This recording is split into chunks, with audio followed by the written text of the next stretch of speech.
Cedric, Hmm. where are you now?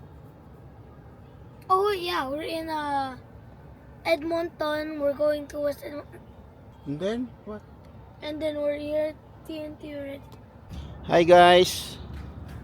Nandito kami ngayon sa West Edmonton Mall. Yan, magwe-West Edmonton Mall kami. Mag-vlog na ako ta. Mag-video-video lang, hindi ako magsasalita. Oh. Parang voice over ko na lang pag-uwi. Ay! Voice over daw! Ay! Ganun daw ang nagkukontent ko. Ah? Voice over daw! Oh. Nandito kami ngayon sa West Edmonton Mall para bumili kami ng 2 taling kangkong. Yan guys, yan lang kasi kinaya ng budget eh. Walang budget kaya kangkong ang bibili namin.